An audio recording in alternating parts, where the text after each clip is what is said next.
Okay, day one of the 531 Wendler program. So if you guys are not familiar with this, go check out our other video. It gives you more of an overview than this one does. But in a nutshell, you base this program around 4 major lifts: the overhead press, the squat, the bench, and the deadlift. Today, I'm hitting the overhead press. First off, you need to figure out your 1 rep max. Once you do that, you take 90% of that. That is your training max. That's everything in this program is based on your training max for each of these 4 lifts. So this week 1, you'll see me doing 3 sets of percentages off of your training max. First set, 65% of that training max times 5. The second set is 75% of your training max times 5. And the first 2 sets are pretty easy. You just know your weight, you do them, and then you're done. The third set that you're seeing right here, I'm doing 85% of my training max, and I'm doing 5 reps, and if I can do more, I am going for it, which is what the program's, designed, what you're supposed to do. So I ended up hitting 10 reps here, and which is cool. You hit a little bit of a PR each time, build your confidence, and then it's something that you can try to get better the next time that you lift. So that's the 5-3-1 movement, the overhead press that you just saw. Kate and I decided to do a variation of the Wendler program, which is called the boring but big. So these are the accessory lifts. Right here, I just decided to do a bench press. The way that you pick your weight for that is 50% of your training max, and you do that for 5 sets of 10. Okay?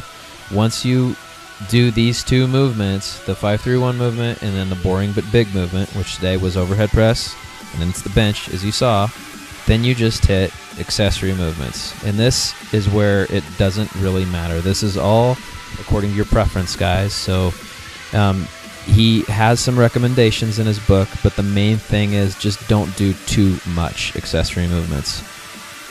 Really, the program's designed, if you really wanted to, just hit the main 5-3-1 lifts, and you could literally leave the gym, and he says that you'd get great results doing just that. But anyways, the accessory movements that I chose to do, first one you're seeing here is just a seated shoulder press. I am doing a couple sets of 10 to 12 reps, and don't go crazy on these accessory movements. I can't say it enough. And what I mean is, you just don't want to go to failure. So when I pick a weight to do 10 to 12 reps, I pick a weight that I could probably hit 14, and I just hit 10 to 12 reps. You want to be able to, by the time you're done with the set, you have a couple reps left in the tank. So here's the next movement I chose, which is just some face pulls, and I'll show you a couple variations here that you guys might want to try out. Here I'm just doing it off the ground, which I can pull more weight that way. Obviously, I'm in more of an advantageous position. I like the way that it feels. And then the next variation you're seeing here is you can just have a seat, and you have to lower the weight a little bit, but I feel a really good contraction doing that. So really, it's just depends on the day. Sometimes we'll do these seated, sometimes we'll do them off the ground. Also, I'm using these flexolate straps. I'll show you in another clip coming up here when I'm doing upright rows.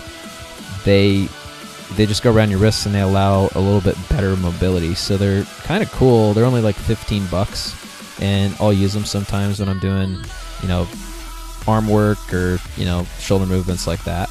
They just make it kind of fun for me, and obviously I feel like I can feel the muscles working a little bit better.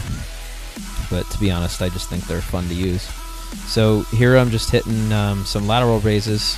A variation that I like to do is I put the attachment at my knee level, because I feel that it provides a little bit better time under tension according to where the levers are. So give that a try, see what you guys think. Let me know if it works a little bit better for you guys. But again, this is all accessories in this program, so you can kind of mix and match whatever you guys are feeling after you follow his recommendations, which is not to do too much. Right here is a better view of these flexolate straps. Like I said, I'll put a link in the description, but they're only like $15-20. You can get them off of bodybuilding.com. But yeah, I'm just doing a couple sets of upright rows here. Again, most of my accessory movements are based in the 10 to 15 rep range, and I'm only doing a couple sets of each, not really going crazy. Again, if you go too crazy in your accessories for this program, it will affect the amount of strength that you'll be able to build, so your progress won't be as good if you go crazy in these accessories. So my final movement here, I'm doing just some calf raises. I pick a moderate a moderate weight, hit around 10 to 15 reps, and I'll superset them with body weight only standing calf raises off of a step, kind of like this. So that is day one in a nutshell, guys. It's really not fancy, but it is kind of fun knowing an absolute program to get in and get out and have fun, get stronger, get bigger, everything else. So that's the video. Let me know what you guys think. Please like, comment, and subscribe. Have a good day, guys.